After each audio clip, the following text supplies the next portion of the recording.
평택의 새로운 시대가 열립니다. 문화로 하나 되며 평화로 하나 되며 대한민국에서 가장 빠르게 도약하는 도시 평택. 혁신적인 일자리와 자연 속 휴식이 공존하는 도시. 행복한 도시, 건강한 도시. 평택이 희망찬 미래를 열어갑니다.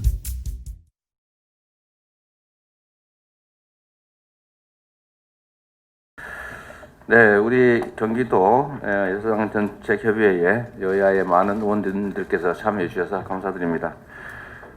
경기도는 모두가 아시다시피 대한민국 인구 4분의 1이 넘는 많은 분들이 모여 살고 있는 곳이고 매우 중요한 지방정부라는 말씀을 드립니다. 경기도가 잘 되는 것이 대한민국이 잘 되는 길이고, 경기도가 핵심적인 주요 정책들을 새로 개발해서 전국의 모범이 되려고 노력 중입니다. 역시 정치든 행정이든 가장 중요한 것은 해당 지역 주민들, 국민들의 삶을 개선하는 것이라고 생각됩니다.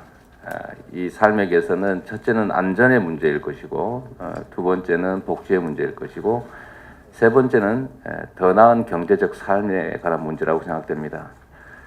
안전과 복지의 문제는 우리가 많은 진척을 이뤄냈습니다만, 이제는 좀 더 나은 경제적 삶을 위해서 우리 정부와 모든 영역들이 힘을 합쳐야 될 때라고 생각됩니다. 추세적으로 이제 경기 침체가 오고 있고, 경기 침체가 오는 제일 큰 이유는 결국은 소득의 불균등, 불평등, 격차라고 생각됩니다. 우리가 엄청난 투자를 통해서 기술혁명을 이뤄내고 많은 생산력의 강화를 가져왔지만, 이게 오히려 노동에 대한 분배율을 떨어뜨려서 소비가 줄어들고 결국 수요가 줄어들어서 추세적으로 경기가 나빠지는 그런 악순환이 시작됐다고 생각됩니다. 기술의 발전이 삶을 개선하기보다는 오히려 삶의 개선에, 삶의 조건 개선에 이 역행하는 그런 역설의 현장에 우리가 서 있다고 생각이 됩니다. 그래서 우리 경기도에서 이 경제난을 극복하기 위한 좀 더 경제 활성화를 기하기 위한 정책들을 저희가 내놓고 있습니다. 그 중에 하나가 지역 화폐를 통한 기본소득 제도 도입입니다. 지금 수요가 부족하고 전 세계적으로 대한민국이 국가 부채 비율은 가장 낮지만 가계 부채 비율은 가장 높고, 또 그 원인은 국가의 가계에 대한 지원, 즉 이전 소득이 전 세계에서 가장 낮은 것이 큰 영향을 미쳤다고 생각됩니다. 지금 경기가 나빠지고 있기 때문에 가계 부채 질도 나빠지고 점점 더 가계 부채 규모도 커질 것이 명백합니다. 이런 상황에서는 국가의 기본소득 정책을 통해서 가계 소득을 지원하고, 또 지역 화폐를 통해서 골목 상권을 살려내고, 이런 걸 통해서 경제의 선순환, 지역 경제 활성화를 이뤄낼 수 있다고 생각이 됩니다. 두 번째는 대한민국이 가지고 있는 특이한 문제인데, 대한민국의 모든 국민들이 이제는 로또 분양을 받아서 부자가 되는 걸 꿈꾸고 있습니다. 주택 또는 부동산을 통한 부의 축적이 거의 유일한 더 나은 삶의 길이다라고 확신하는 나라에서 미래가 있을 수가 없습니다. 이 부동산, 특히 주택 문제의 악순환을 풀기 위한 가장 큰 대안으로는 역시 신규 공급 아파트들을 평생 살 수 있는 중산층용 장기 임대주택으로 공급하는 것입니다. 문재인 대통령께서 말씀하신 이제 평생주택, 우리 경기도가 추진하고 있는 기본주택은 사실상 개념상 동일한 내용입니다. 이 문제에 대해서 우리 국회에서 좀 관심을 가져주시길 바라고, 특히 이번 3기 신도시의 80%가 경기도에 위치하고 있는데, 우리 경기도시주택공사가 배정받는 사업에 대해서는 85%까지 영구임대 더하기 장기 공공임대, 즉 기본주택을 공급할 계획인데, 불행하게도 여러 가지 재정적인 또는 제도적인 제약으로 인해서 쉽지가 않은 상황입니다. 이 제도 개선에 관심을 좀 기울여주길 부탁드리고, 특히 경기도에서 하는 사업에 경기도 주택도시공사는 아무런 지분도 갖지 못한 사업지구들이 상당히 많습니다. 이것은 지방정부의 자치권에 관한 문제이기도 해서 이 문제도 좀 관심 가져주길 부탁드리고요. 마지막으로 이 기본대출 제도에 대해서 아주 간단하게 제가 말씀드리고 협조를 요청드리려고 합니다. 보통 우리가 이 대부 업체의 대부 이자율을 낮추면 불법 사채 시장에 의해서 서민들이 피해를 볼 것이다 이렇게 주장을 합니다.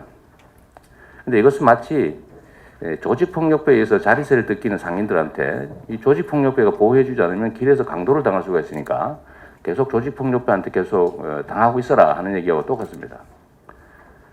독일이나 일본은 이 이자 제한법을 어기는 불법 대출에 대해서 원금, 이자를 반환받지 못하게 하고 있습니다. 대부업체 대부 이자율은 박정희 대통령 시절, 즉 국가 성장률이 경제 성장률이 7%에서 10%를 오갈 때도 연 25%였습니다. 그런데 지금 경제 성장률 1% 시대에 또는 0% 시대에 24%의 이자를 받게 한다는 것은 죽으라는 얘기나 마찬가지입니다. 이 과도한 이자율을 낮추는 것이 반드시 필요하고 또 과도한 이자를 낮출 경우에 불법 사채 시장으로 넘어가는 문제는 불법 사채를 무효화하면 원금 또는 원리금을 못 받게 하면 최소한 이자라도 못 받게 하면 아주 간단하게 해결될 수 있다는 말씀드리고 그러면 결국은 민간 대출 시장이 죽지 않느냐는 문제가 발생할 수 있는데 이것은 저희가 말씀드리는 기본 대출 제도로 충분히 커버할 수 있다는 말씀드립니다. 불법 사채 시장에 지금 대부 업체 이용자들이 약 200만 명 정도고 보통 1인당 한 800만 원 정도를 빌리고 있는데 평균 이자율이 20%를 넘습니다. 그런데 정부에서 7%대로 빌려주는 서민금융대출의 연체율은 2.3% 정도에 불과하고 실제는 기업대출보다는 서민대출의 연체율이 훨씬 낮습니다. 근데 1인당 1,000만 원 정도씩의 기본적인 대출을 보장한다고 하면 2%대의 이자를 빌려서 갚는다고 하면 연체율은 훨씬 더 낮아질 것이고 그리고 우리가 보통 생각하는 것처럼 도덕적 해이 1,000만 원 빌려가지고 혹시 안 갚을 거 아니냐 능력이 되면서도 또 안 갚지 않겠느냐 이런 상상을 하는 분들이 계시던데요. 1,000만 원을 안 갚기 위해서 신용불량 등재, 그 다음에 재산 압류, 통장 개설 금지, 취업 제한 같은 그런 불이익을 감수하면서 이 갚을 수 있는데도 안 갚을 사람은 없다고 봐야 됩니다. 1,000억이면 모르겠는데 1,000만 원을 안 갚기 위해서 그런 도덕적 해이를 범할 것이다라는 상상은 인간에 대한 모멸이라고 생각되고요. 여하튼 통화정책이 지금 0%대 이자율로 시중에 자금을 공급하려고 해도 자금 공급이 안 됩니다.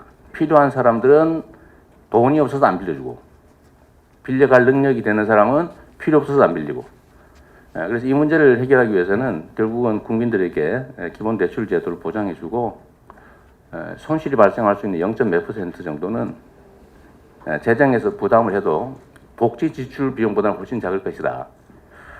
그래서 기본 대출 문제에도 좀 관심 가주시기 바랍니다.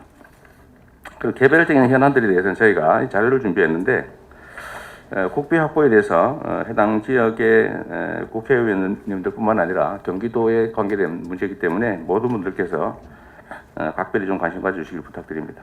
네, 고맙습니다.